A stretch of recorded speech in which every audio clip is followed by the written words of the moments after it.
Audio novel Hindi में आप लोगों का स्वागत है। ऐसी हाई स्टोरी सुनने के लिए हमारे चैनल ऑडियो नॉवल हिंदी को सब्सक्राइब जरूर करें। 151 मृदुल को टॉर्चर करना। अब तक आपने पढ़ा, दक्षिता ने कालिया और उसके भाई संजय को इतना ज्यादा टॉर्चर किया, दर्द के कारण बार बार बेहोश हो रहे थे। अगले सेकंड उसे दर्द के कारण होश में आ रहे थे। इधर अर्जुन को 15 मिनट में मृदुल को दक्षिता के पास लेकर पहुंचना था। जब अर्जुन मृदुल की लोकेशन को ट्रेस करते हुए क्लब पहुंचा तो वहां रीवा नशे में मौजूद थी। बॉडीगार्ड ने जैसे ही मृदुल को पकड़ा, रीवा बॉडीगार्ड्स के साथ बदतमीजी करने लगी तो अर्जुन ने रीवा को जोरदार थप्पड़ मार दिया। रीवा का सारा नशा उतर गया। अर्जुन जल्दी से रीवा और मृदुल दोनों को दक्षिता की पैरों में ले जाकर पटक देता है। मुंबई के खतरनाक गैंगस्टर कालिया और संजय की हालत देखकर रीवा ने सोचा, मैंने जिसे मासूम समझकर टॉर्चर किया था वो कितनी ज्यादा बेदर्द है।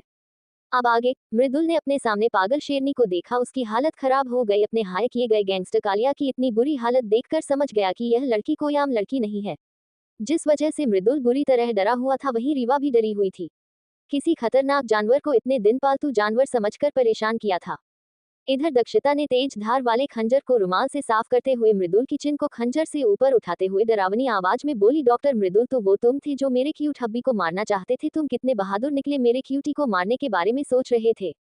दक्षिता मृदुल के पूरे चेहरे पर खंजर की नोक चलाते हुए बोली, डॉक्टर पहले मुझे बताओ कि तुम मेरे हस्बैंड को मारना क्यों चाहते थे। अगर तुमने सही रीजन नहीं बताया तो मैं क्या करूंगी ये तो मैं भी नहीं जानती। अपने भेजे हुए गैंगस्टर की हालत देखकर तुम समझ जाओ कि मैं क्या कर सकती हूँ। मृदुल फिर भी कुछ नहीं बोला, डर के मारे सर झुकाकर घुटनों के बल बैठा रहा। उसके कुछ न बोलने पर दक्षिता डरावनी आवाज में बोली, डॉक्टर जब तुम मेरे क्यूट हस्बैंड को मारने की साजिश रच रहे थे तब क्या तुम्हारे दिल में ये डर नहीं आया, कोई उस पर रिवेंज लेने आ गया। तुम्हारा क्या होगा अब, तुम्हें डर लग रहा है क्यों तुम बोलते हुए। दक्षिता ने खंजर की नोक हल्की मृदुल के गर्दन में घुसाते हुए लंबा कट मार दिया। उसकी गर्दन से खून बहने लगा, उसकी आंखें नम हो गई। अपने आप को दर्द के मारे चीख से रोकने के लिए हाथों की मुट्ठी कसकर बनाई। दक्षिता ने डरावनी स्माइल के साथ बोली, डॉक्टर ये तो छोटा सा ट्रेलर है, तुम्हें असली पिक्चर दिखा दी, फिर तुम डर के मारे मर जाओगे। वो तो मेरा क्यूट हब्बी कार में सो रहा है, जिस वजह से इतनी शांति से काम ले रही हूँ। फिर दक्षिता अपनी सुर्ख लाल आंखों से कार की तरफ देखते हुए आगे बोली, डॉक्टर इतनी शांति से तुम सबसे बात कर रही हूँ, वरना तुम सबकी क्या हालत होती है। तुम लोग जानते भी नहीं, तुम चाहते हो मैं शांति से बात करूं तो चुपचाप सब कुछ सच सच बता दो। वहां खड़े हर इंसान के मन में कालिया और उसके भाई संजय की हालत देखकर एक बात चल रही थी। अगर इसे शांति से बात करना चाहते हैं तो टॉर्चर करना किसे कहते हैं। वो सब एक दूसरे की शक्ल देख रहे थे। भावेश, बलराम, काकोसा और प्रिंस के बॉडीगार्ड समझने की कोशिश कर रहे थे कि उनके मन में भी यह सवाल चल रहा है। अर्जुन के चेहरे पर डरावनी स्माइल आ गई। वो बलराम काकोसा के पास खड़ा था। वो बोला, अभी आपने शेरनी का शांत देखा है, अगर आपने रुथलेस मॉन्स्टर क्वीन को देख लेते तो अपनी गलती पर पछता रहे होते। आपने हमारे प्रिंस सर को बॉस से अलग क्यों किया। फिर अर्जुन ने अपनी खतरनाक नजरों से बलवान काकोसा की आंखों में झांकते हुए कहा, आपसे शांति से बात कर रही है, उनकी मजबूरी है, वरना वो कब का आपको दुनिया से गायब कर देती। आपको क्या लगता प्रिंस सर को आसानी से किडनैप कर पाए क्योंकि आपने बॉस की कमजोरी का फायदा उठाया। आपने प्रिंस सर को किडनैप किया, तब मेरी मॉन्स्टर बॉस ने एक कमजोरी थी, इतने पावरफुल होने के बाद भी अपनी जान को प्रोटेक्ट नहीं कर पाए। फिर बॉस ने खुद पर मेहनत की और अपनी कमजोरी को हमेशा के लिए खत्म कर दिया। अब बॉस की उनके हस्बैंड प्रिंस सर ही कमजोरी है, उस कमजोरी पर बुरी नजर डालता है तो वो रुथलेस माफिया क्वीन के गुस्से की आग में जलकर राख हो जाता है। बबवान काकोसा हैरानी से अर्जुन की तरफ देखने लगते हैं, जो एक खतरनाक स्माइल के साथ उन्हें ही देख रहा था, जैसे बोल रहा हो, अगर बॉस मुझे अभी ऑर्डर दे तो मैं तुम्हारी बोटी बोटी कर पागल कुत्तों को डाल दूंगा। बलराम काकोसा की रूह कांप गई। अब उन्हें ऐसा लग रहा था उन्होंने गलत इंसान से पंगा ले लिया।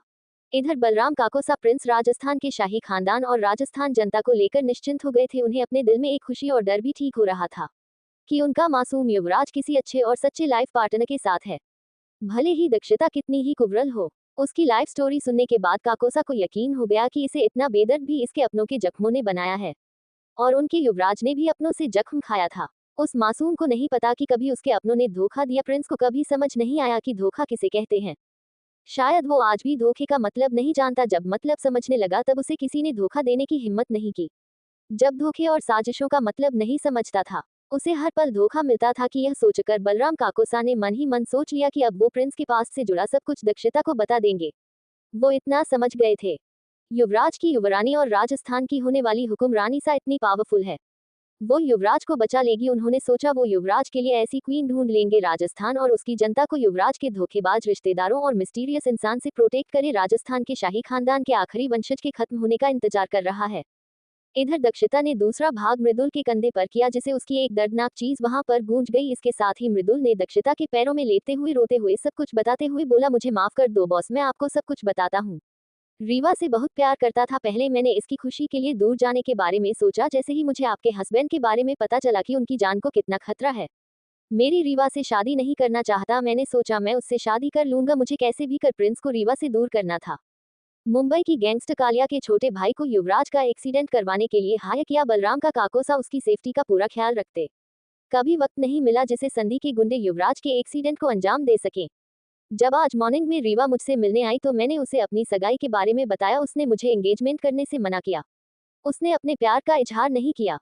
फिर मृदुल अपना सर हल्का सा ऊपर उठा। दक्षिता के खूबसूरत मगर डरावने एक्सप्रेशन वाले चेहरे को देखते हुए उसने डरकर जल्दी से सर झुकाकर आगे बोला, मेरे पास फिर थोड़ी देर बाद फोन आया कि मैंने जिन गुंडों को एक्सीडेंट करवाने के लिए हायर किया था वो पकड़े गए। उन्हें टॉर्चर किया जा रहा है। और संजय ने बताया कि वो गुंडे एक्सीडेंट में किसी का नाम लेंगे तो मेरा नाम लेंगे। मैंने संजय को सबसे बड़ा ऑफर माफिया रुटलेस क्वीन का ब्रेसलेट के बदले प्रिंस का किडनैप करके उसे हमेशा के लिए खत्म करने का ऑर्डर दिया। ये सुनते ही दक्षिता ने मृदुल के हाथ में खंजर घुसा दिया।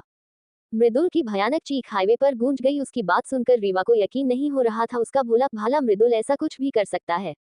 उसको इतने दर्द में देखकर रही हो रीवा अपने दिल में दर्द महसूस हुआ। उसे ऐसा लगा जैसे वो मृदुल को दर्द में भी नहीं देख सकती। अब रीवा को एहसास हुआ कि वो प्रिंस से नहीं मृदुल से प्यार करती है। प्रिंस बस उसका एक जुनून था। ये सोचकर रीवा ने दक्षिता के पैरों में गिर बोली, प्लीज युवरानी हम पर दया करो, हमें माफ कर दीजिए, प्लीज मेरे दोस्त को छोड़ दीजिए। मृदुल ने युवराज को मेरे लिए मारने की कोशिश की, आप चाहे तो मुझे मार लीजिए। ये सुनकर दक्षिता की आंखें खतरनाक रूप से चमक उठी और उसके होठों पर एक भयानक मुस्कान आ गई। दक्षिता रीवा के चेहरे को उसी तरह खंजर से उठाते हुए बोली, हाँ तुम्हारी वजह से ही इस लड़के ने मेरे हस्बैंड को मारने की कोशिश की। तुम्हें मैं कैसे छोड़ दूं? तुम्हें जान से मार दूंगी। तुमने मेरे हस्बैंड को पाने की कोशिश की। तुम्हारे आशिक में मेरे हस्बैंड को मारने की कोशिश की। तुम्हें माफ कैसे कर सकती हूँ? मृदुल की तो डर के मारे हालत खराब हो गई। उसे रीवा के लिए बहुत बुरा लग रहा था। उसकी वजह से रीवा बिना कुछ किए भी सबकी नजरों में गिर गई। बलवान काकोसा का दिल जोरों से धड़कने लगा। भावेश जी अपनी आंखों में अजीब एक्सप्रेशन के साथ दक्षिता और रीवा को देखने लगा। भावेश का रिश्ता बहन के साथ कुछ अच्छा नहीं था। फिर भी रीवा उसकी बहन थी तो उसकी कुछ होते हुए कैसे देख सकता था। वो अच्छे से जानता उसकी बहन के जुनून की वजह से शायद प्रिंस की जान भी जा सकती थी और प्रिंस से इम्पोर्टेंट उसके लिए इस दुनिया में कोई नहीं है। ये सोचकर भावेश अपना मुंह फेर लेता है। बलराम ने दक्षिता के सामने अपने हाथ जोड़ देते हैं और फोन धीमी आवाज में बोली, युवरानी प्लीज हमें माफ कर दीजिए, प्लीज मेरे कहने पर पहली और आखिरी बार रीवा बाईसा को छोड़ दीजिए। आपसे वादा करता हूँ कि रीवा बाईसा आपके और युवराज के बीच कभी भी नहीं आएंगे। इन्हीं मैं सिटी से बाहर भेज दूंगा। प्लीज आप रीवा बाईसा का गुस्सा हमारी कंपनी पर मत उतारना। दक्षिता की आंखें खतरनाक तरीके से सिकुड़ गई। वो अच्छे से समझ गई कि यह बूढ़ा आदमी जरूर अपने भाई की बेटी को बचाना चाहता है। दक्षिता को भी प्रिंस के पास्ट के बारे में जानना था। रीवा को छोड़ने के लिए मान गई। उसने मृदुल को अपने टाइगर के पिंजरे में जाने के बाद ऑर्डर दे दिया। ये सुनते ही रीवा की डर के मारे हालत खराब थी। रीवा मृदुल के लिए बलवान काकोसा के खिलाफ जाकर और ज्यादा प्रॉब्लम नहीं बढ़ाना चाहती थी। बलराम काकोसा भावेश को वहां से रीवा को ले जाने का इशारा करते हैं तो उसने रीवा का हाथ पकड़कर उसे कार की पिछली सीट पर डाल देता है।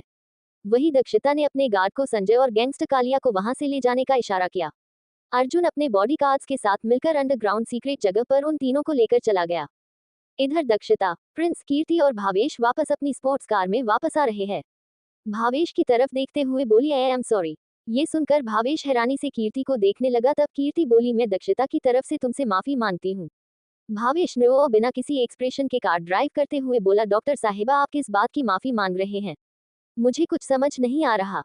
ये सुनते ही कीर्ति बोली, दक्षु ने जिस तरह तुम्हारी बहन के साथ बिहेव किया है, क्या तुम्हें बुरा लगा? ये सुनते ही भावेश बुरी तरह हंसते हुए अचानक सीरियस होकर बोला, अगर दक्षु दी उसके साथ इस तरह बिहेव नहीं करती, उसकी गलती की पनिशमेंट नहीं देती तो मैं उसे जान से मार देता।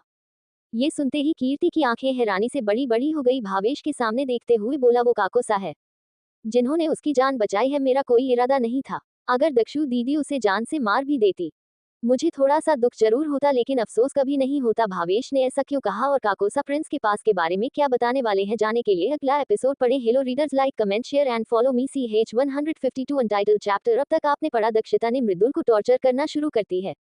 दक्षिता की डर और दर्द बर्दाश्त न करने की वजह से मृदुल पूरी सच्चाई बता देता है। इधर रीवा मृदुल को दक्षिता को टॉर्चर करते देखती है। उसको महसूस होता है वो मृदुल तकलीफ में नहीं देख पाती। वो प्रिंस से प्यार नहीं करती थी, वो मृदुल से प्यार करती थी। प्रिंस बचपन से उसका जुनून था। रीवा दक्षिता से माफी मांगती है उसकी वजह से युवराज की जान खतरे में पड़ी। युवरानी प्लीज मुझे माफ कर दो, तो दक्षिता गुस्से की आग में बुरी तरह चलते हुए बोली, हाँ तुम्हारी वजह से ही मेरे प्रिंस की यह हालत है। रीवा को टॉर्चर करने वाली थी, तब बलवान काकोसा आगे बढ़कर रीवा को बचा लेते हैं। भावेश अपनी सगी बहन होने के बाद भी रीवा को नहीं बचाता। रीवा से ज्यादा प्रिंस टेंशन थी, रीवा जैसी बहन के साथ कुछ भी हो उसे फर्क नहीं पड़ता। बलवान काकोसा रीवा को छोड़ने के बदले हो प्रिंस की पास्ट के बारे में और सिर में मौजूद ब्लड क्लॉट के बारे में सब कुछ बताने के लिए तैयार थे। मुंबई के गैंगस्टर कालिया उसके भाई संजय और मृदुल को अपने अंडरग्राउंड चेंबर में ले जाने का ऑर्डर देकर सबको पैलेस चलने का ऑर्डर देती है। फुल लोग पैलेस जा रहे थे। प्रिंस की स्पोर्ट्स कार में कीर्ति भावेश से माफी मांगती है। दक्षिता ने उसकी बहन को इस तरह टॉर्चर किया, तब भावेश हंसते हुए कीर्ति से बोला। अब आगे भावेश कार ड्राइवर करते हुए सामने देखकर पहले कीर्ति की माफी पर जोर से हंसा और फिर होकर बोला, डॉक्टर साहिबा पहली बात रीवा को काकोसा ने बचाया है, हमने नहीं। दूसरी बात, अगर प्रिंस और दक्षु दीदी को अलग करने के लिए कोई भी साजिश नहीं करती या मेरी बहन का प्यार सच्चा होता, मैं उसे समझा था कि वो कभी युवराज की युवरानी नहीं बन सकती। डॉक्टर साहिबा आपको पता है, दुनिया में हर मर्द की कोई और महिला हो सकती है, दो शादी कर सकता है या अपनी लवर को छोड़ दूसरी लड़की को अपनी वाइफ बना सकता है। युवराज दुनिया में अगर किसी को अपने युवरानी बना सकते हैं, वो युवरानी मिसेज दक्षिता रुद्रांश सिंह राजपूत है। आपको मेरी बात का मतलब मुझसे ज्यादा अच्छे से समझ में आ रहा होगा। दक्षु दीदी का भी दुनिया में कोई हस्बैंड बन सकता है, तो युवराज रुद्रांश सिंह राजपूत है। फिर भावेश ने रियरव्यू मिरर में पीछे देखा तो प्रिंस आराम से सीट पर लेटा हुआ था। जब दक्षिता प्रिंस का सिर अपनी गोद में रखकर अपना सर झुकाकर उसके सिल्की लंबे बालों को सहलाते हुए एकटक प्रिंस का क्यूट चेहरा देख रही थी। दक्षिता के चेहरे को लंबे बालों ने ढक रखा था। उसके चेहरे पर थोड़ा सा हिस्सा दिख रहा था, उसके चेहरे के एक्सप्रेशन समझ नहीं आ रहे थे। भावेश ने दोबारा आगे की तरफ देखते हुए बोला, डॉक्टर साहिबा आपको पता है मैंने आज मेरी बहन को क्यों नहीं बताया, मुझे तो ये भी अफसोस हो रहा है। बलराम काकोसा उसे कैसे बचा सकते हैं? हमारे युवराज का इस्तेमाल करके। दरअसल बचपन से ही हमारे देश ने एक ही बात बताई थी, शेखावत परिवार राजपूत खानदान के लिए हमेशा वफादार रहेगा। अगर राजपूत खानदान के युवराज या हुकुमसा के लिए अपने माँ बाप या भाई बहन या अपने आप को भी मार पड़े तो बिना हिचकिचाहट खत्म लेना। ये सुनकर कीर्ति हैरान हो जाती है। आज के टाइम पर भी कोई ऐसी वफादारी निभाता है क्या? कीर्ति भावेश को घूरते हुए बोली, इसका मतलब तुम भी प्रिंस के लिए उतने वफादार हो जितने तुम्हारे डैड और अंकल प्रिंस के डैड के लिए थे। ये सुनते ही भावेश मुस्कुरा देता है। फिर वो सामने देखते हुए बोला, जब मैं 10 साल का था वो लोग हमेशा युवराज को बंद कमरे में देखता। युवराज की दुनिया म्यूजिक, पढ़ाई और रूम था। 6 महीने प्रिंस को बाहर की दुनिया से दूर उसके रूम की दुनिया कैद देखा। मेरे बर्दाश्त से बाहर हो गया। मैंने उनके खिलाफ जाने की कोशिश की। उन सब ने मुझे इतना बुरी तरह टॉर्चर किया। सूरज हुकुमसा ने बिन खाना पानी दिए मुझे सुबह 10 बजे से जब तक बेहोश नहीं हो गया तब तक धूप में खड़ा रखा। मैं 3 दिन तक बेहोश रहा। तब वहां के काका ने मुझे समझाया कि मेरे पास कोई पावर्स नहीं होती तब तक सूरज हुकुमसा से युवराज को नहीं बचा सकता। मैंने तब डिसाइड कर लिया कि मैं पावरफुल बनकर युवराज को प्रोटेक्ट करूंगा। काका की मदद से गोल्डन पैलेस राजस्थान से भागकर दिल्ली आ गया। उसके बाद मुझे पता चला पावरफुल बनने के लिए पैसों की जरूरत होती है। पहले मैं छोटी दुकानों में जाकर काम मांगता तो वह मुझे बुरी तरह ट्रीट करते हुए वहां से भगा देते हैं। एक दिन इन गुंड ने मुझे देख लिया, वो समझ गया कि घर से भाग कर आया हूँ। अब पेट भरने के लिए काम ढूंढने की कोशिश कर रहा हूँ। वो अनजान आदमी मेरे पास आकर प्यार से मेरा सर सहलाकर मुझे काम दिलाने का वादा किया। मुझे काम दिलाने के बहाने से अपने साथ ले गया। फिर वहां पर जाकर मैंने देखा मेरी उम्र के और मुझसे भी कम उम्र के बच्चों को रखा गया है। मैंने देखा कुछ बच्चों को भिखारी बनाने के लिए उनके हाथ पैर को काटकर, आंख निकालकर, चेहरा बिगाड़कर, अपंग बनाकर भीख मांगने के लिए भिखारी बना रहे हैं।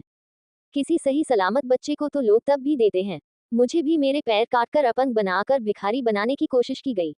मैंने अनजान आदमी को ध्यान से ऑब्जर्व किया, मेरी जॉब के लिए हेल्प करने को बोला तो मैं समझ गया कि इस दुनिया में ऐसा कोई भी महान इंसान नहीं है वो किसी अनजान किसी बच्चे को जॉब दिलाने की कोशिश करे। अनजान आदमी मुझे वहां से इस तरह ले जा रहा था जैसे वो मेरा पिता हो और वह अपनी बेटी को घर ले जा रहा है। मैं 10 साल का बच्चा, उसका क्या ही बिगाड़ लेता अगर वह लोगों को किसी बहाने से झूठ बोल देता। मैंने सोचा क्यों ना अपने साथ बाकी बच्चों को भी बचा लिया जाए। ये सोच मैंने चारों तरफ देखा कि मैं किससे हेल्प ले सकता हूँ। भावेश मुस्कुराते हुए आगे बोला, तभी मेरी नजर पुलिस जीप पर गई जिसके बोनट पर एक पुलिस वाला बैठा समोसे खा रहा था। मेरी तरफ से देख रहे थे। राठी अंकल को मेरा बिहेवियर अजीब लग रहा था। इधर उधर मैं डरी हुई नजरों से देख रहा था। मेरे चेहरे पर शातिर साफ नजर आ रही थी। उस टाइम मैं बच्चा था, अपने चेहरे के एक्सप्रेशन नहीं छुपा पा रहा था। वैसे भी वहां का नया इंस्पेक्टर था, इंस्पेक्टर कुलदीप राठी। वो बहुत अच्छा इंसान था। मैंने उसकी तरफ देख पहले स्माइल दी, फिर अपने होंठों में हेल्प के लिए कहा। पहले उसे कुछ समझ नहीं आया। मैंने इशारे में अजनबी की तरफ देखकर डरने का नाटक किया। फिर उसको देखकर ऐसे इशारा किया, मैं उसके पास आना चाहता हूँ। इस बात से समझ गया कि मैं उससे हेल्प चाहता हूँ।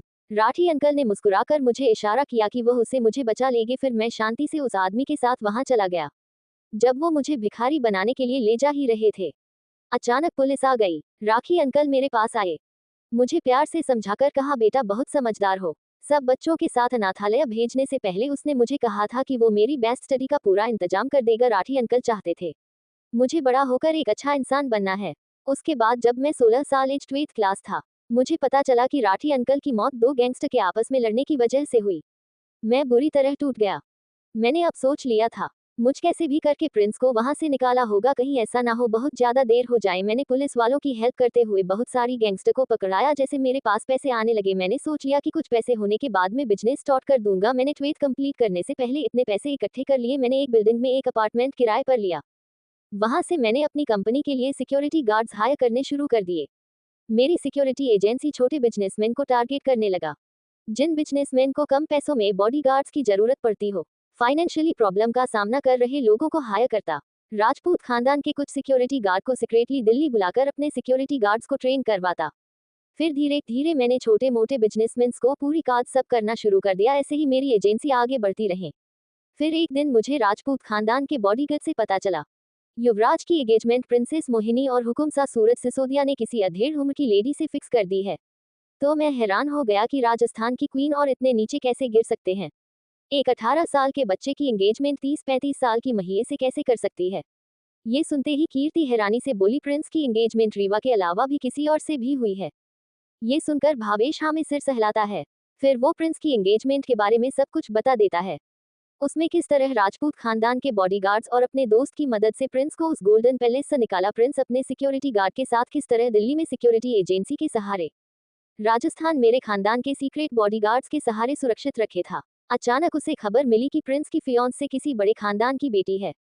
वो प्रिंस को हर शहर में प्रिंस ने रहा है, तो मुझे डर था कि इतनी सी पावर प्रिंस को प्रोटेक्ट नहीं कर पाऊंगा। तब अचानक दक्षु दीदी हमारी लाइफ में आई। मैंने अपने बॉडीगार्ड से और कुछ सोर्सेस की मदद से पता लगाया कि दक्षु दी किसी के सबसे पावरफुल खानदान मेहरा खानदान की इकलौती वारिश है। मेहरा फैमिली मिलिट्री बैकग्राउंड से भी बिलोंग करती है। उसके डैड बहुत बड़े मिलिट्री ऑफिसर थे। दक्षता की सिक्योरिटी इंडिया की गवर्नमेंट भी करता है। कीर्ति हंसते हुए बोली, दक्षु पास गवर्नमेंट ने कुछ भेजे थे कि वो दक्षता की प्रोटेक्शन करना चाहते हैं, लेकिन जब दक्षता ने उन्हें सबसे पहले अपनी डीएम बॉस वाली आइडेंटिटी के बारे में बताया तो गवर्नमेंट को ऐसा लगा वो इतनी पावरफुल लेडी की सिक्योरिटी कैसे कर सकते हैं। फिर दक्षी ने उन्हें समझाया कि पुलिस और आर्मी जैसे सिंगल नागरिक की सिक्योरिटी के लिए नहीं, आम जनता और देश की सिक्योरिटी के लिए है। तो उसके पास इतनी पावर है कि वह अपनी सिक्योरिटी के लिए बहुत सारी बॉडीगार्ड शेयर कर सकती है, लेकिन देश की आम जनता ऐसा नहीं कर सकती। दक्षता ने गवर्नमेंट से कोई भी सिक्योरिटी नहीं ली थी। भावेश को अपने पर प्राउड फील होता है। उसने राजस्थान और युवराज के लिए पावरफुल होने के बाद काइंड हार्टेड युवरानी चुनी। दुनिया में हर किसी को लगता होगा दक्षता डेथ क्वीन यार रुथलेस माफिया क्वीन है।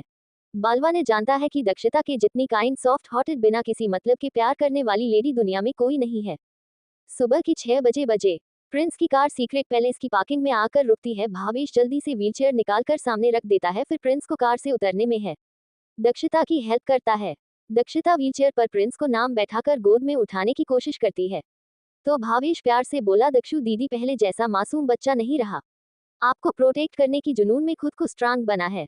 प्लीज आप इसे नहीं उठा पाएंगी। दक्षता ने भावेश की बात को इग्नोर किया और प्रिंस को अपनी पीठ पर बैठाकर अपने रूम की तरफ जाने लगी। पैलेस में सिर्फ सर्वेंट थे। प्रिंस को दक्षता खूब सारा वजन उठाकर देखकर हैरान थे कि कोई लेडी इतनी स्टोन कैसे हो सकती है, जो हस्बैंड को पीठ पर उठाकर कैसे ले जाए। इधर दक्षता रूम में प्रिंस को बिस्तर पर लेटाती है। सच में प्रिंस बहुत ज्यादा स्ट्रांग हो गया था। दक्षता रूम में पहुंचने तक हौंफने लगी थी। इस बीच में दक्षता बहुत बार लड़खड़ाए भी उसने खुद को स्ट्रांग करते हुए इस रूम तक पहुंच गई। दक्षता प्यार से प्रिंस को देखते हुए बोली, लगता है मेरा क्यूटी भी स्ट्रांग हो गया। कोई बात नहीं, चलो अब तुम्हें अपनी बाहों में नहीं उठा सकती। तुम तो मुझे अपनी बाहों में उठा सकते हो ना। मैं भी अपने हस्बैंड की गोद में आकर प्रिंसेस की तरफ फिल करना चाहती। ये सोचकर दक्षता का चेहरा शर्म से लाल हो गया। प्रिंस को बाहों में लेकर उसके बगल में कुछ देर लेट जाती है। इतने में बाहर पार्किंग में एक और कार रुकने की आवाज आती है। पार्किंग में अर्जुन के साथ रीवा और बलवान काकोसा बाहर आते हैं। अर्जुन ने बॉडीगार्ड्स को रीवा का ध्यान रखने का बोलकर उसे गार्डन में छोड़कर चला जाता है। वही बलराम काकोसा लिविंग रूम में आकर अपने मन में बोले, क्या मैं उसे सब सच बता दूंगी, यही सही रहेगा। अगर युवरानी युवराज को बचा लेती है, ये भी अच्छा, कम से कम राजपूत खानदान के अगले वंश को तो जन्म दे सकती हैं। ये सोचकर बलराम काकोसा ने डिसाइड कर लिया कि कुछ भी हो जाए आज वह पूरी सच्चाई दक्षिता को बता देंगे। क्या बलवान काकोसा कल सब कुछ सच बता देंगे? क्या दक्षिता प्रिंस का ट्रीटमेंट ढट पाएगी? जाने के लिए अगला एपिसोड पढ़े। Hello readers, like comment share and follow me. CH153 Rajput खानदान के राज सुबह के 7 बजे सीक्रेट पैलेस में लिविंग रूम में दक्षिता एक बड़े बड़े से सिंगल सोफे पर बैठी हुई लिविंग रूम के बीच में सिंगल सोफे पर बैठे बलवान काकोसा को घूर रही थी। वही अर्जुन, कीर्ति और भावेश तीनों कभी दक्षिता को तो कभी काकोसा को घूर रहे थे। काकोसा अपना सर झुकाकर फर्श पर मौजूद इटालियन फर वाली कालीन को घूर रहे थे। बलवान काकोसा को इस तरह देखकर अर्जुन धीरे से कीर्ति से बोला, भावेश के काकोसा तो ऐसे शर्मा रहे हैं जैसे दुल्हन पहली बार ससुराल आई है और उसकी सास उसे अपने पति से आई लव यू बोलने को बोल रही हो। कीर्ति ने अर्जुन को आंख दिखाई। वहीं भावेश ने अपने पैर से एक एक अर्जुन के पैर पर मारी तो अर्जुन दर्द के मारे अपनी चीख दबाते हुए कसकर अपनी आंखें बंद कर पैर पकड़ लेता है। अर्जुन को बहुत तेज दर्द हो रहा था। अभी उसने अपने मुंह से जरा सी आवाज निकालने की हिम्मत नहीं की। वो अच्छी तरह जानता था अगर उसने एक हल्की सी चीख निकाली, दक्षिता उसे यहाँ से बाहर भेज देगी, वो अलग, और फिर उसे बहुत ज्यादा दर्दनाक पनिशमेंट मिलेगी। अर्जुन ने दर्द छुपाकर जानबूझकर अपने चेहरे पर सीरियस एक्सप्रेशन के साथ बैठा रहा। अचानक दक्षिता जो शांति से बलवान काकोसा को घूर रही थी, उसकी आंखें तीखी और कठोर हो गई। वो बलराम काकोसा को गुस्से भरी नजरों से घूरने लगी तो बलराम काकोसा को भी दक्षिता की नजरें इतनी देर से अपने ऊपर महसूस हो रही थी। उन्हें आंखों के बदलते एहसास भी महसूस हो रहे थे। आखिर में वो अपना सर उठाकर दक्षिता की तरफ देखकर बोले, युवरानी, हम आपको सब कुछ बताते हैं। आप ये तो जानती हैं कि युवराज राजस्थान के राजपूत खानदान के युवराज है। उनके मॉम डैड की डेथ हो चुकी है। युवराज के दादाजी बड़े हुकुमसा पैरालाइज स्टेज में है। राजस्थान के राजपूत खानदान और मासूम युवराज की बर्बादी की शुरुआत 12 साल पहले हुई। तभी राजस्थान में साइंटिस्ट का ग्रुप आया। हुकुमसा से राजस्थान में कुछ रिसर्च करने की परमिशन मांगी। उन्होंने बताया कि वो आने वाली पीढ़ी के भविष्य को ध्यान में रखते हुए बहुत खास चीज पर रिसर्च कर रहे हैं। हमारे हुकुमसा वैसे ही राजस्थान के जनता के लिए हमेशा हर चीज बेस्ट चाहते थे। उन्होंने साइंटिस्ट पर जरा भी शक नहीं किया। अपने राज्य में उन्हें रिसर्च करने की परमिशन दे दी। अचानक ही कोई न कोई बच्चा किडनैप होने लगे। एक दिन बाद वापस घर आ जाते तो सबने सोचा कहीं उनके बच्चे यही छुपकर बैठे थे। किसी ने एक दूसरे को कुछ नहीं बताया। इस तरह बच्चों को किडनैप करके साइंटिस्ट अपनी रिसर्च उन बच्चों पर ट्राई करने की कोशिश करते। इतने बड़े राज से बच्चों के मॉम डैड और हुकुमसा सभी अनजान थे। तभी उनसे एक बहुत बड़ी गलती हो गई। उन सबने प्रिंस को किडनैप कर लिया। 10 साल के मासूम बच्चे को रात के अंधेरे में एक सीक्रेट लाइब्रेरी में बेहोश पड़ा था। घनघोर अंधेरे में इधर गोल्डन पैलेस में युवराज के गायब हो जाने से भगदड़ मची हुई थी। इधर गोल्डन पैलेस में बैठे हुए हुकुमसा और हुकुमरानी सा बिना कुछ खाए पिए प्रिंस के ना मिलने की वजह से बेचैन थे। इधर बड़े हुकुमसा गोल्डन पैलेस के सारे सर्वेंट और बॉडीगार्ड को अपने लाडले पोते को ढूंढने के लिए सख्त ऑर्डर दे रहे थे। वैसे भी उनका इकलौता पोता और वारिस था। गोल्डन पैलेस में असली रौनक थी तो वह प्रिंस था। आज गोल्डन पैलेस चारों तरफ टेंशन का माहौल था। ऐसे बड़े हुकुमसा के बहुत सारे रिश्तेदार थे। प्रिंस और उसके डैड रणधीर हुकुमसा को आना चाहते थे, फिर राजपूत खानदान के सिंहासन को हड़पना चाहते थे। हर किसी को राजपूत परिवार से जलन होती थी। वही बड़े हुकुमसा के प्रिंस और प्रिंसेस थे। प्रिंसेस की शादी राजस्थान के एक छोटे से हिस्से के जोधपुर राज्य के 5वें प्रिंस से करवा दी। वो अपने सिसोदिया खानदान में 5वें नंबर पर थे। राजस्थान के राजपूत खानदान के हुकुमसा रणधीर राजपूत की इकलौती संतान और वारिस युवराज रुद्रांश सिंह राजपूत थे। हर टाइम हुकुमसा रणधीर राजपूत के साथ प्रिंस पर भी खतरा मंडराता रहता था। बॉडीगार्ड ने पूरे राजस्थान को छान मारा। प्रिंस का कहीं भी पता नहीं चला। बॉडीगार्ड हेड उनसे बॉडीगार्ड को लीड कर रहा था। मैंने ही सारे बॉडीगार्ड्स की मदद से युवराज को पूरे राजस्थान में ढूंढने की कोशिश की। एक रात और एक दिन के बाद भी युवराज कहीं भी नहीं मिले। अगले दिन हमें गोल्डन पहले से मैसेज आया, युवराज हमें बाहर गार्डन में बेहोश मिले। ये बात चीज थोड़ी अजीब तो थी। फिर भी हमने डॉक्टर से अच्छे से चेकअप कराया तो हमें डॉक्टर ने बताया कि प्रिंस बिल्कुल ठीक है। युवराज के बर्थ के टाइम युवराज 7 मंथ के प्रीमेच्योर बेबी पैदा हुए थे, जिस वजह से युवराज की बॉडी में और इंटरनल ऑर्गन में हमेशा अलग कमजोरी रही थी। हम सब ने सोचा शायद प्रिंस को हमने ध्यान से नहीं ढूंढा, हमें नहीं मिला। इस हादसे को 2-3 महीने बीत गए। सभी लोग उस हादसे को भूल चुके थे। इसी दौरान युवराज में अजीब हरकतें देखने को मिलती। कभी वो किसी इंटेलिजेंट इंसान की तरह बात करने लगते तो कभी बच्चों की तरह। हमने नोटिस किया युवराज का बिहेवियर धीरे धीरे चेंज होता जा रहा था। ये बात हुकुमसा बड़ी ही अजीब लग रही थी। फिर भी अभी भी कुछ खास रिएक्ट नहीं किया। इसी तरह 6-7 महीने बाद अचानक युवराज बेहोश हो गए। हुकुमसा उन्हें डॉक्टर के पास ले गए। डॉक्टर ने सारे चेकअप करने के बाद कहा युवराज बिल्कुल ठीक है। हफ्ता नहीं यह इस तरह बेहोश कैसे हो गए, यह इतना अजीब भी यह क्यों कर रहे हैं। तभी एक दिन हुकुमसा के फ्रेंड कार्तिक शास्त्री आर्मी में साइंटिस्ट के रिसर्च डिपार्टमेंट में थे। डॉक्टर कार्तिक हुकुमसा से मिलने आए। उन्होंने जब युवराज के बिहेवियर के बारे में सुना, उन्होंने युवराज की हर एक्टिविटी को नोटिस किया। उन्हें प्रिंस के इस बिहेवियर पर शक हुआ। उन्होंने प्रिंस का पूरी तरह चेकअप कराने को कहा। हुकुम शाह ने भी अपनी फ्रेंड की बात मानकर युवराज का फुल बॉडी चेकअप करवाया। तब अचानक एक अजीब चीज हमारे सामने आई। युवराज के माइंड में अजीब लिक्विड होने के बारे में पता चला। जब डॉक्टर कार्तिक ने इस लिक्विड को ध्यान से देखा तो उन्हें अपनी रिसर्च के रिजल्ट से पता चला कुछ सीक्रेट साइंटिस्ट ने ऐसा लिक्विड बनाया है। मनुष्य का मस्तिष्क कभी 20% 40% ज्यादा से ज्यादा 50% चलता है, उसको 80% एक्टिव किया जा सकता है। ये बात जानकर बड़े हुकुमरानी सा, मैं और बाकी गार्ड और सर्वेंट के साथ साथ मैं भी हैरान हो गया। ऐसा युवराज के साथ कैसे हो गया? हुकुम सा को समझ में आ गया कि बात इतनी सिंपल नहीं है। ये तो खुशखबरी होती, उनका दोस्त उनसे कुछ छुपा रहा है। हुकुम सा अपने दोस्त डॉक्टर कार्तिक को शक भरी नजरों से देखने लगे। कार्तिक ने अपनी नजरें इधर उधर करते हुए एक सैड टोन में कहा, धीर प्रिंस के साथ यह एक्सपेरिमेंट सफल हो गया, जिस वजह से उन साइंटिस्ट की नजर युवराज पर है। या तो वो युवराज को किडनैप करके किसी रिसर्च बॉडी की तरह इस्तेमाल करेंगे, वरना केमिकल की वजह से ज्यादा माइंड एक्टिव होने से उसकी साइड इफेक्ट से दिमाग के सारे ब्रेन कमजोर होते जाएंगे, जिस वजह मस्तिष्क में तीनों ब्रेन डेड हो जाती है। गोल्डन पैलेस इनमें मौजूद हर इंसान सदमे में चले गए। डॉक्टर कार्तिक बोले, मुझे ये समझ नहीं आ रहा कि युवराज ऐसे साइंटिस्ट के पास पहुंचा करते वह तो राजस्थान से बाहर नहीं गया। अचानक हुकुम सा का दिल जोरों से धड़कने लगता है। उनको याद आता है, उन्होंने यहाँ साइंटिस्ट को राजस्थान में रिसर्च करने का मौका दिया। उन्होंने ही युवराज पर अटैक कर किडनैप करना चाहती है। हुकुम सा ने शर्मिंदगी से कार्तिक को सब कुछ बताया तो डॉक्टर कार्तिक ने हुकुम सा को डांटते हुए कहा, धीर तुम ऐसा बेवकूफी भरा काम कैसे कर सकते हो? ऐसे खतरनाक साइंटिस्ट को राजस्थान में रिसर्च करने कैसे दे सकते हो? अब देखो क्या कर दिया। मुझे तो लगता है युवराज के अलावा और भी लोग हैं, साइंटिस्ट ने ऐसा ही कुछ रिसर्च को टेस्ट करने की कोशिश की है। ये सुनते ही हुकुम सा ने हमारी तरफ देखा तो हम समझ गए हमें क्या करना है। हमें जल्दी से राजस्थान में रिसर्च लैब के आसपास हर जगह जांच करने लगा। इसी बीच मुझे पता चला तब 20 बच्चों को प्रिंस के जैसे ही किडनैप किया गया। अगले दिन वो उन्हें घर के बाहर बेहोश मिले। डॉक्टर ने उन्हें बताया कि उसके साथ कुछ नहीं हुआ, वो ठीक है, कमजोरी के कारण बेहोश हुआ है। फिर उनकी 2-3 महीनों बाद ही डेथ हो गई। गोल्डन पैलेस के लिविंग रूम में मैंने देखा सीरियस चेहरे के साथ बड़े हुकुमरानी सा और डॉक्टर कार्तिक दरवाजे की तरफ भी देख रहे थे। जैसे ही उन सब ने मुझे आते देखा तो उनकी आंखों में क्यूरियोसिटी दिख रही थी। मैंने उन्हें बताया कि डॉक्टर कार्तिक सही बोल रहे थे कि प्रिंस किडनैप हुआ था। उससे पहले 20 से ज्यादा बच्चे किडनैप हुए थे। वो 2-3 महीने में ही ब्रेन डेड की वजह से मर गए। मेरी बात सुनकर डॉक्टर कार्तिक ने एक ठंडी आह भरते हुए कहा, अब कुछ नहीं हो सकता, मुझे कैसे भी करके युवराज के माइंड से लिक्विड को हटाना ही होगा। इसके लिए हमें आर्मी बेस जाना होगा। वहां पर इस लिक्विड को निकालने के साथ ही हमें उन साइंटिस्ट को ढूंढने के लिए जल्द से जल्द कुछ करना। ये बड़े हुकुम सा भी कार्तिक की बात से सहमत है। डिसाइड किया कि कल कार्तिक के साथ हुकुमरानी सा प्रिंस को लेकर आर्मी बेस जाएंगे, वहां पर पेरेंट्स का ट्रीटमेंट करवाएंगे। अगले दिन हुकुम सा टूर पर ले जाने के बहाने प्रिंस को अपने साथ जाने के लिए मना लिया। फिर डॉक्टर कार्तिक ने प्यार से प्रिंस को समझाते हुए कहा, युवराज आपको हमेशा से ही आर्मी बेस देखना था, चलो आज हम आर्मी वैसी घूमने चल रहे हैं। ये सुनकर प्रिंस एक्साइटेड हो गया। फिर चारों एक साथ गोल्डन पैलेस से निकलते।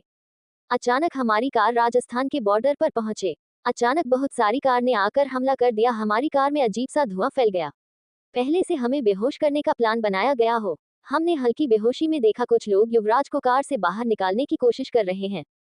इधर हुकुमसा ने अपनी पूरी ताकत लगाकर होश में आए, जल्दी से कार से बाहर निकले। कार्तिक भी हुकुमसा के साथ बाहर निकला। हुकुमरानी सा को बाहर निकालने लगे। वही कार्तिक ने मुझे बाहर निकलने में हेल्प की। मैं जल्दी से दौड़कर युवराज को बचाने के लिए उन गुंडों के पास गया। हम जैसे ही गुंडों के पास पहुंचे तो उन्होंने हम ऊपर हमला कर दिया। वो हमें बुरी तरह मारकर प्रिंस को ले जाने ही वाले थे। अचानक हमारे द्वारा अरेंज किए गए सीक्रेट बॉडीगार्ड्स आ गए। उन्होंने युवराज को गुंडों के साथ फाइट करके बचा लिया। मेरे साथ आए बॉडीगार्ड और हम फाइट नहीं कर सकते थे, हम उस नशीले धुएं की वजह से अभी भी नशे में थे, इधर उधर झूल रहे थे। हमें नहीं पता उस वक्त हम युवराज को बचाने पता नहीं कहां से ताकत लाकर पहुंचे थे। अब मुझे ऐसा लग रहा था मेरे शरीर की पूरी एनर्जी खत्म हो गई है, मुझे पैरालाइज हो गया है। हमने देखा कि युवराज भी बेहोश हो गए। हमने बॉडीगार्ड को इशारा किया। हमने बॉडीगार्ड्स को युवराज को सही सलामत कार में पहुंचाने का बोलकर हुकुमरानी सा और डॉक्टर कार्तिक को खाना लाने का ऑर्डर दिया। दक्षिता को एक रूम की तरफ ले जाने लगते हैं। वहीं कुछ बॉडीगार्ड्स जैसे हुकुम सा और हुकुमरानी सा के करीब बढ़ रहे थे। अचानक वहां पर एक धमाका हुआ। जैसे ही बॉडीगार्ड युवराज को कार में लेट आते हैं, अचानक आसमान चीर देने वाला हुकुम सा और हुकुम सा की कार में बहुत तेज धमाका होता है। हमने जैसे पीछे मुड़कर देखा तो वहां का डरावना माहौल देखकर रूह कांप गई, क्योंकि अभी हुकुम साल की कार में ब्लास्ट हो गया था। जैसे पास ही खड़ी बॉडीगार्ड्स की कार भी उसी धमाके में उड़ गई। वही कार के पास खड़े नशीले धुएं से बेहोशी की हालत में हुकुमरानी सा डॉक्टर कार्तिक उस धमाके की चपेट में आ गए। तभी हमारी नजर हुकुम सा की तरफ पड़ी है। मेरे हुकुम सा खून से लथपथ लाल डरावनी उससे मुझे ही देख रहे थे, जैसे कुछ कहने की कोशिश कर रहे हैं। हुकुम सा हुकुम रानी सा इस तरह किसने मारा और प्रिंस का किडनैप कौन करने की कोशिश कर रहा था और हुकुम सा बलराम काकोसा को इस तरह क्यों देख रहे थे, क्या कोई राज जाने के लिए अगला एपिसोड पढ़े।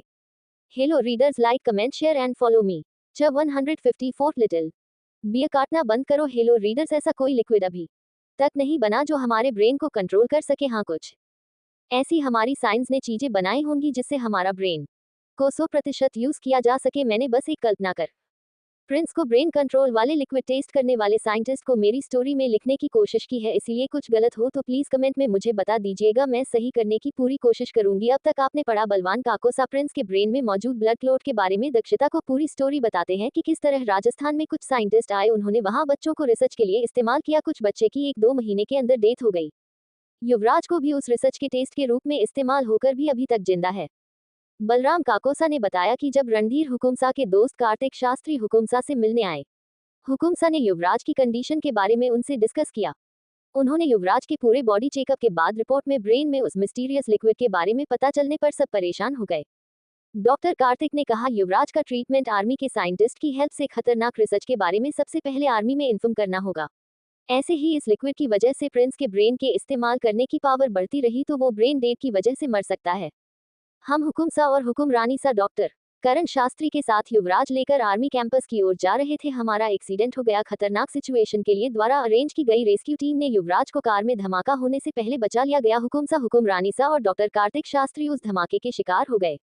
अब आगे लिविंग रूम में अभी भी इटालियन कालीन को घूरते हुए आंखों से बह रहे आंसू साफ करते हुए बलवान काकोसा ने आगे बताना शुरू किया। हमारी नजर हुकुमसा की चल रही सांसों पर गई।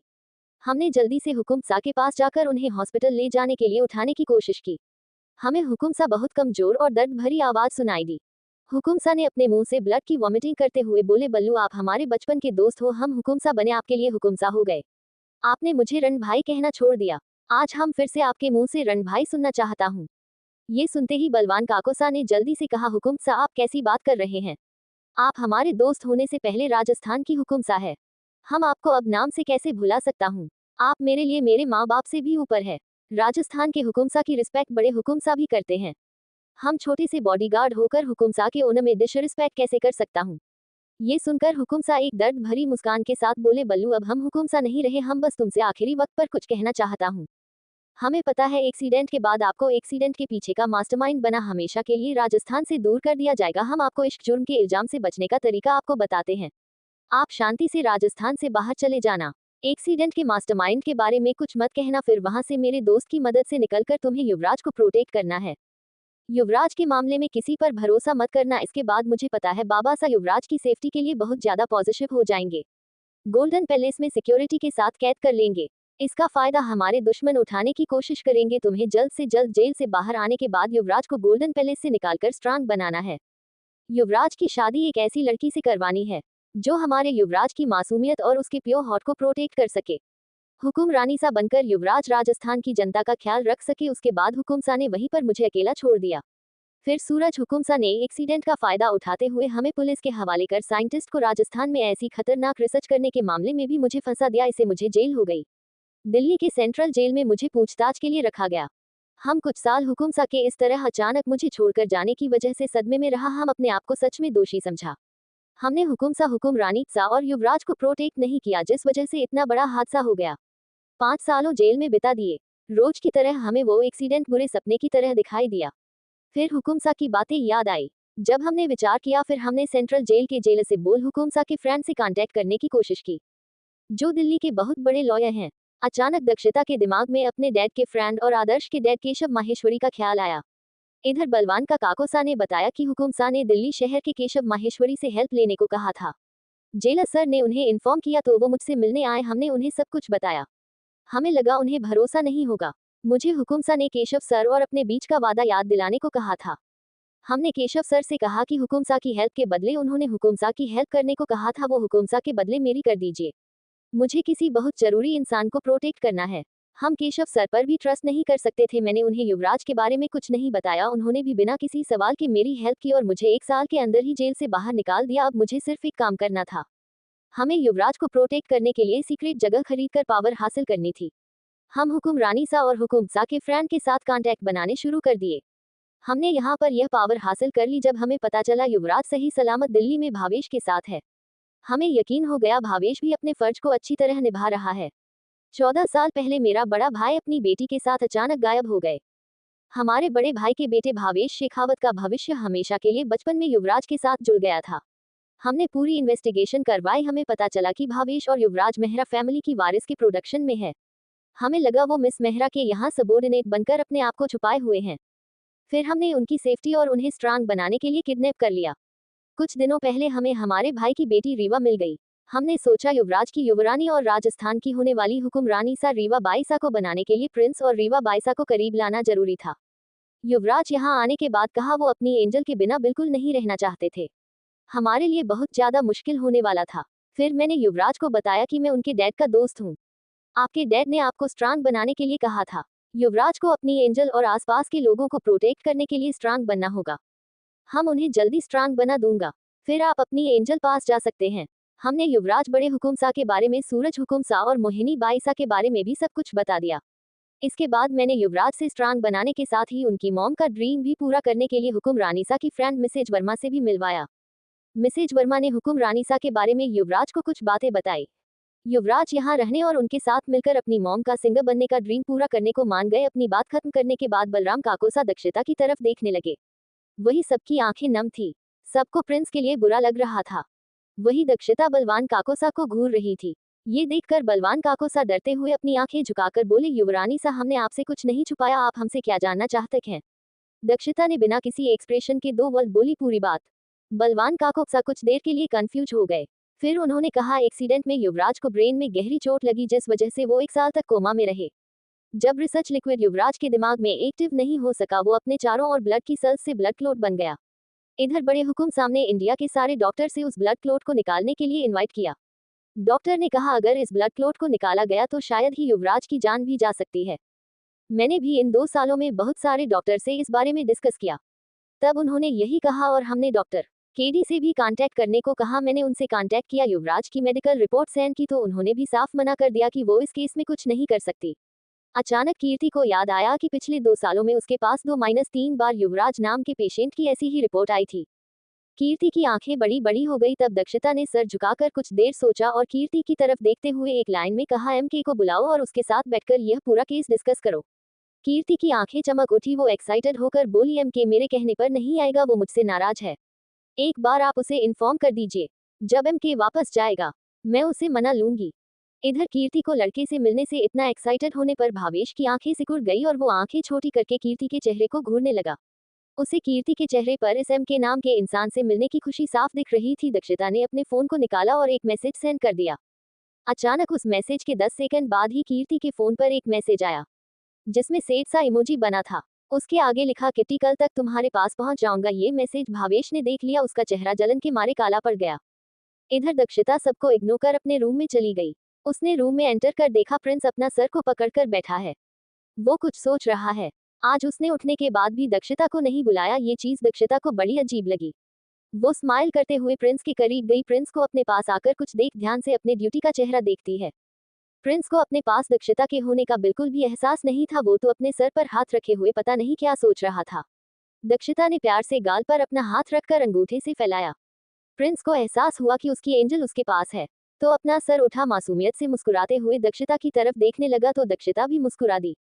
ये देखकर प्रिंस ने अपने हाथ बढ़ा कर दे ताकि कमर को अपनी बाहों में लपेटकर उसके पेट में अपना चेहरा दिखाते हुए प्यार से कहा, एंजल। दक्षिता बोली, क्या तुम मुझे हमेशा एंजल ही बोलते रहोगे? कभी तो वाइफी भी बोलो, अब तुम्हारी वाइफ हूँ। प्रिंस खिलखिलाकर हंस पड़ा। फिर वो अपना सर उठाकर दक्षिता को गौर से देखने लगा। वो गुस्से में मुंह फुलाकर प्रिंस को देख रही थी। प्रिंस उसकी आंखों में देखते हुए बोला, आपको वाइफी सुनकर ज्यादा अच्छा लगेगा। ये सुनते ही दक्षिता सर मासूमियत से हिलाते हुए बोली, मुझे इससे हर पल यकीन होगा कि अब तुम सिर्फ मेरे हो, तुम मेरे लिटिल क्यूट हब्बी हो। दुनिया का सबसे क्यूट लड़का मेरा है, सिर्फ मेरा। ये सुनते ही प्रिंस दक्षिता की तरफ प्यार से देखते हुए बोला, वाइफी। दक्षिता के दिल की धड़कन तेज हो गई। उसके गाल लाल हो गए। ये देखकर प्रिंस के होठों पर शरारती मुस्कान आ गई और उसने दक्षिता से अलग होकर उसका हाथ पकड़ बिस्तर पर खींच लिया। दक्षिता वाइफी शब्द में इतना खो गई, खुद को संभाल नहीं पाए और प्रिंस के ऊपर उसकी बाहों में गिर गई। प्रिंस ने अपनी बाहें दक्षिता की पीठ पर रख प्यार से दक्षिता के गालों पर किस करने लगा। इस वक्त प्रिंस को दक्षिता के लाल गाल अट्रैक्ट कर रहे थे। प्रिंस ने किस करने के बाद प्रिंस ने दक्षिता के गालों पर बाइट कर लिया, जिससे दक्षिता की हल्की सी चीख निकल गई। प्रिंस ने घबराकर दक्षिता से हल्का सा अलग होकर बोला, वाइफी ज्यादा ही काट लिया क्या। दक्षिता का चेहरा एक बार फिर लाल हो गया। फिर उसने मुंह बनाकर प्रिंस को चिढ़ाते हुए बोली, लिटबिया पांडा का चेहरा काटना बंद करो, मुझे दर्द होता है। प्रिंस बच्चों की तरह नकली गुस्से में अपने गुलाबी गालों को फुलाकर बैठ गया। दक्षिता ये देखकर मुस्कुरा उठी। प्रिंस भले कितना ही स्ट्रांग और मैच्योर हो जाए, उसकी यह मासूमियत कभी नहीं जाएगी, और ये तो दक्षिता को चाहिए था। प्रिंस दुनिया के सामने कितना ही मैच्योर रहे, अपनी एंजल के सामने मासूमियत भरा बच्चा हो। अपनी वाइफी के सामने हमेशा मासूम रहे। दक्षिता ने प्रिंस की तरफ देखकर कहा, चलो माय क्यूट हब्बी। प्रिंस ने हैरानी से दक्षिता की ओर देखा लगा। दक्षिता प्रिंस को अपने साथ कहाँ ले जा रही है। यह एम के कौन है, क्या वो प्रिंस का ट्रीटमेंट कर पाएगा। और राजस्थान के साइंटिस्ट और उनके द्वारा बनाए गए एसर लिक्विड के बारे में जानने के लिए अगला एपिसोड पढ़े। Hello readers, like comment share and follow me. 155 naughty hubby and शाई वाइफी। अब तक आपने पढ़ा, राजस्थान में कुछ साइंटिस्ट रिसर्च के लिए आते हैं। वो कुछ दिनों बाद रिसर्च को टेस्ट करने के लिए राजस्थान के 10-12 बच्चों को किडनैप कर लेते हैं। प्रिंस को भी किडनैप कर उस लिक्विड को टेस्ट किया जाता है।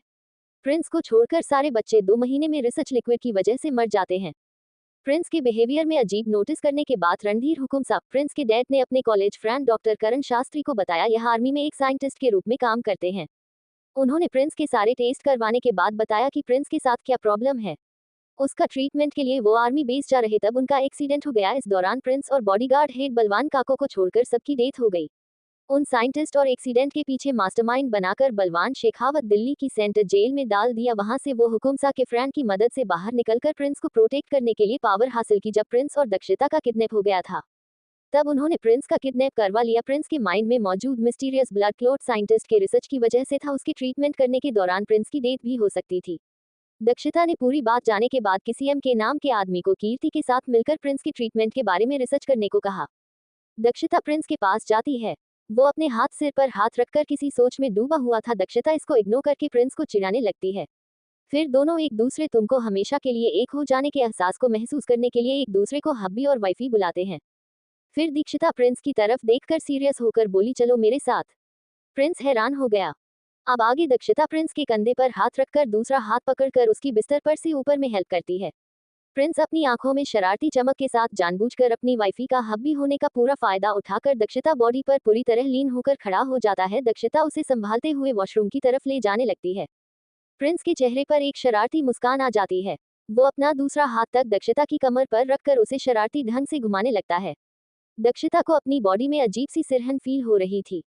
दक्षिता को महसूस हो रहा था उसकी बॉडी मोम की तरह पिघलकर आउट ऑफ कंट्रोल हो रही है। दक्षिता और प्रिंस एक बार इंटीमेट हो चुके थे। प्रिंस भले ही नशे में था, दक्षिता ने हर मोमेंट फील किया था। उसकी आंखों के सामने वो खूबसूरत पल घूमने लगे, जिस वजह से दक्षिता का चेहरा शर्म से लाल हो गया। प्रिंस प्यार से अपनी एंजल वाइफी के हर एक्सप्रेशन देख रहा था। दक्षिता के शर्म से लाल हो चुके चेहरे को देखकर प्रिंस को दक्षिता बहुत क्यूट एंड ब्यूटीफुल लग रही थी। प्रिंस ने दक्षिता चिढ़ाने के लिए जानबूझकर उसके कंधे पर सर रखकर उसकी गर्दन में अपना चेहरा घुसाकर अपनी गर्म सांसें छोड़ने लगा। दक्षिता की हालत और ज्यादा खराब हो गई। वॉशरूम में पहुंचने के बाद दक्षिता ने शर्म से लाल चेहरे के साथ नॉटी हब्बी धीरे से वॉशरूम के वॉल के सहारे खड़ाकर नजरें झुकाकर प्रिंस के नाइट सूट के शर्ट के बटन खोलते हुए मन में खुद को कोसते हुए बोली, दक्षु तुम हर किसी से अपनी एक्सप्रेशन छुपा सकती हो, अपने मासूम क्यूट हब्बी से क्यों कुछ नहीं छुपा सकती। दक्षिता अच्छे से जानती थी, दुनिया का सबसे खतरनाक और चालाक इंसान भी उसके एक्सप्रेशन देखकर नहीं बता सकता कि वो क्या सोच रही है। वो प्रिंस के सामने अपना कोई भी एक्सप्रेशन नहीं छुपा पाती थी। दुनिया में प्रिंस ऐसा इंसान था जिसे दक्षिता के लिए अपने दिल की बातें छुपाना नामुमकिन था। दक्षिता ने प्रिंस के सारे कपड़े निकालकर उसे बाथटब में लेटा देती है। दक्षिता ने एक सर्वेंट से कहकर पहले ही बाथटब में हल्का गुनगुने पानी भरने को बोल दिया था। प्रिंस दक्षिता को शरारती नजरों से देखते हुए अचानक बोला, माय एंजल वाइफी प्लीज आप हमसे प्रॉमिस करो आप मेरी एक विश पूरी करोगे। दक्षिता ने प्रिंस को बिना देखे प्यार से स्माइल करते हुए कहा, लिटिल क्यूटी हब्बी ठीक है आपकी हर विश पूरी करूंगी। प्रिंस ने दक्षिता को अपने करीब आने का इशारा किया तो दक्षिता धीरे से बाथटब के पास चली गई। तभी प्रिंस ने दक्षिता का हाथ पकड़कर बाथटब में खींचते हुए कहा, माय एंजल वाइफी आप हमेशा हमारे ऐसे ही शावर लेंगी। अचानक से ऐसी चीजें जाने की वजह से दक्षिता अपने आप को संभाल नहीं पाए, प्रिंस के ऊपर पानी में जा गिरी। दक्षिता ने भी नाइट पजामा पहन रखा था जो भीगने से उसकी बॉडी से चिपक गया। दक्षिता गीले पजामा में बहुत हॉट और सेक्सी लग रही थी। प्रिंस की आंखें दक्षिता को देखकर चमक उठी और दक्षिता के शर्ट के बटन खोलकर जल्दी से उसके कपड़े निकालने लगा। प्रिंस की विश सुनकर और उसकी हरकतें देख दक्षिता की आंखें हैरानी से बड़ी बड़ी हो गई। दक्षिता मन में हैरानी से बोली, ओह गॉड, मेरा मासूस क्यूटी कहाँ गया। अचानक उसे एक बात याद आई। ऑस्ट्रेलिया में रात 10 बजे दक्षिता ऑफिस से मेंशन जा रही थी। तभी उसे याद आया कल मॉर्निंग में जिस क्लाइंट के साथ मीटिंग है, उस प्रोजेक्ट की फाइल निश्चय के पास है। निश्चय से मिलने उसके घर गई। इधर निश्चय अपने मेंशन में सोफे पर बैठा फाइटिंग क्लब में होने वाले कंपटीशन की सिक्योरिटी को चेक कर रहा था। तभी जानवी रेड कलर की सेक्सी गाउन में निश्चय के पास आई। उसे लैपटॉप छीनकर कॉफी टेबल पर रखकर उसकी थाई पर बैठते हुए उसके चेहरे पर अपनी उंगलियां चलाने लगी। दक्षिता को निश्चय के मेंशन के पासवर्ड के बारे में पता था। वो चुपचाप दरवाजा खोलकर अंदर चली गई। अपने सामने का नजारा देखकर अपनी जगह पर जम गई। तभी निश्चय हंसते हुए शरारती ढंग से जानवी की कमर पकड़ते हुए बोला, जानू पहले तुम कितनी इनोसेंट थी। हम बाहर घूमने जाती थी तब प्यार से तुम्हारा हाथ पकड़ता था, तुम पूरी शर्म से लाल हो जाती थी। अब मेरी इनोसेंट वाइफ कितनी नॉटी हो गई हो। मेरे एक फ्रेंड ने सही कहा था, लोग जितने मासूम होते हैं वह अपनी लव लाइफ में उससे ज्यादा नोटी हो जाते हैं। ये सुनते ही जानवी खिलखिलाकर हंसने लगी। तभी जानवी की नजर अचानक की दक्षित पर गई तो वो झटके से निश्चय की थाई से उठकर सोफे पर पड़े कुशन से अपनी बॉडी छुपाने लगी। जानवी शर्म से लाल हो चुकी थी। उसे खुद पर गुस्सा आ रहा था। उसने अपने मन में खुद को कोसते हुए कहा, पागल जानू, तुमने ये क्या कर दिया। लिविंग रूम में फालतू हरकतें करके तुम्हें ही आज शर्मिंदा होना पड़ा। तुम्हें कुछ ज्यादा रोमांस करने का मन कर रहा था। अब पता नहीं दक्षु मेरे बारे में क्या सोच रही होगी। जानवी बिना पीछे मुड़े जल्दी से अपने रूम में भाग गई। निश्चय सदमे में दक्षिता को घूर रहा था। जानवी जैसे ही वहां से गई, निश्चित ने गुस्से में चिल्लाते हुए कहा, बेशर्म लड़की, बिना परमिशन के मैरिड कपल के मेंशन में घुस आए, अब ऐसे घूर रही हो जैसे कोई रोमांटिक मूवी चल रही हो। तुम्हें शर्म नहीं आती। किसी मैरिड कपल के प्राइवेट मोमेंट को इस तरह घूरते हुए दक्षिता बिना किसी एक्सप्रेशन के कोल्ड वॉइस निश्चय को घूरते हुए बोली, आपको शर्म नहीं आती लिविंग रूम में रोमांस करते हुए। ये सुनते ही निश्चय कुछ नहीं बोला। वो गुस्से से दांत पीसते हुए आगे बोला, अब ये भी बता दो यहाँ क्यों आए हो। दक्षिता कॉफी टेबल पर पड़ी फाइल उठाकर बिना कुछ बोले ही निश्चय के मेंशन से बाहर निकल गई। बाहर आते ही उसके कान लाल हो गए। वो अपना सर झुकाकर चुपचाप अपनी कार में बैठकर वहां से निकल गई। आज दक्षिता को एहसास हो रहा था कि उस दिन निश्चय ने सही कहा था, किसी का पार्टनर जितना मासूम होता है फिर उसे कहीं ज्यादा नॉटी हो जाते हैं। तभी दक्षिता को अपने फोरहेड पर गर्म एहसास महसूस हुआ। उसने सुकून से अपनी आंखें बंद कर ली।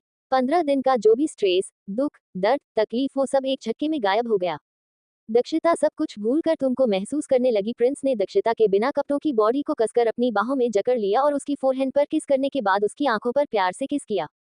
प्रिंस ने दक्षिता के गालों पर किस कर उसके होठों पर अपने होंठ रखकर पैशनेटली किस करने लगा। इसके साथ ही प्रिंस के हाथ दक्षिता की पूरी बॉडी पर घूम रहे थे। दक्षिता की बॉडी हर पार्ट को महसूस करते हुए उसके लिप्स को सक और बाइट कर रहा था। वहीं दक्षिता प्यार से प्रिंस के बालों में अपने हाथ चलाते हुए उसके होठों को अपने होठों से सक कर रही थी। दोनों एक दूसरे को पैशनेटली किस कर रहे थे। प्रिंस दक्षिता के होठों के बीच से धीरे से अपनी जीभ उसके मुंह में डालकर उसके मुंह में अपने जीभ घुमाने लगा। दक्षिता भी अपनी जीभ प्रिंस की जीभ के चारों ओर घुमा रही थी। कभी प्रिंस जीभ दक्षिता के मुंह में तो कभी दक्षिता की जीभ प्रिंस के मुंह में एक दूसरे की जीभ को हल्के दांतों से पकड़कर शक कर रहे थे, जैसे एक दूसरे की एनर्जी को पूरी तरह से सोख लेना चाहते हो। प्रिंस और दक्षिता ने एक दूसरे को 15 मिनट फुल पैशन के साथ किस किया।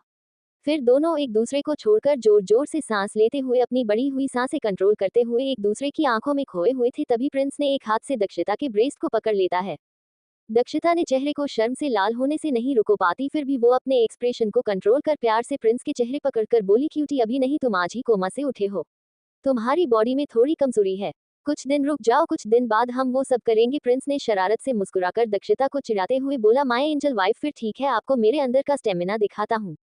दक्षिता ने जल्दी से प्रिंस के हाथ को धीरे से पकड़कर शर्माते हुए बोली, क्यूटी मेरा ऐसा कोई मतलब नहीं है, मैं तुम्हारे स्टेमिना पर शक नहीं कर रही हूँ, बस मैं तुम्हें ये समझा रही हूँ अभी तुम बीमार हो, मैं दोबारा तुम्हें उस हालत में नहीं देख सकती, प्लीज मेरे लिए कुछ दिन रुक जाओ। प्रिंस ने सेड एक्सप्रेशन के साथ कहा, ओके एंजल, आप मेरी है, हम आपका हूँ, हमारे पास पूरी लाइफ पड़ी है, आप चिंता मत कीजिए, हम आपकी मर्जी के बिना आपके करीब नहीं आऊंगा। फिर प्रिंस अपनी आंखें बंद कर लेता है। दक्षिता प्रिंस के ऊपर लेटकर प्रिंस की गर्दन में बाहों को डालकर होठों पर बेबी किस करके बोली, ओह क्या मेरा प्यारा सा क्यूट हब्बी नाराज हो गया। प्रिंस ने अपनी आंखें खोलकर दक्षिता की आंखों में देखकर बोला, नहीं एंजल, थोड़ा अनकंफर्टेबल फील कर रहा हूँ, आपके करीब आने से हमारे अंदर के इमोशन आउट ऑफ कंट्रोल हो गए। दक्षिता भी प्रिंस की बात का मतलब समझकर और महसूस कर शर्म से लाल चेहरे से इधर उधर देखकर थोड़ी देर कुछ प्रिंस के होठों पर किस करते हुए बोली, क्यूटी थोड़ी देर अपनी आंखें बंद कर लो। ये सुनते ही प्रिंस भी अपनी आंखें बंद करके रिलैक्स हो जाता है।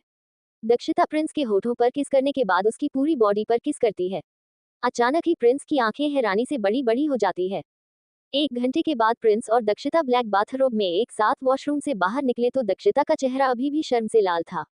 प्रिंस के होठों पर बहुत ही प्यारी सी मुस्कान थी। वो दक्षिता को बड़े प्यार से देख रहा था। वही दक्षिता ने धीरे से प्रिंस को बिस्तर पर लेटाते हुए कहा, क्यूटी तुम रेस्ट करो, मैं अभी आई। प्रिंस शरारत से मुस्कुराते हुए दक्षिता को छेड़ते हुए बोला, एंजल मेहनत पहले ही आपने की है लेकिन थक मैं गया हूँ, इसके लिए रेस्ट जरूरी है। दक्षिता प्रिंस को घूमते हुए मन में बोली, बेशर्म कहीं का यह मासूम इतना बेशर्म कैसे बन गया। फिर वो प्रिंस से कुछ बोलने ही वाली थी, अचानक उनके दरवाजे पर नॉक हुआ। प्रिंस और दक्षिता एक साथ दरवाजे की तरफ देखा। दक्षिता ने आगे बढ़कर दरवाजा खोला। अचानक दरवाजे पर कौन आया है। दक्षिता जैसी रुथलेस क्वीन का शर्मीली बीवी का बिहेवियर और मासूम प्रिंस का बोल्ड नेचर, इन दोनों की कहानी में कौन सा मोड़ लाता है, जाने के लिए अगला एपिसोड पढ़ें। Hello readers, like comment share and follow मी। अगर कहानियाँ आप सबको पसंद आती है तो प्लीज इसे ज्यादा से ज्यादा लाइक शेयर और अपने दोस्तों में शेयर भी करें।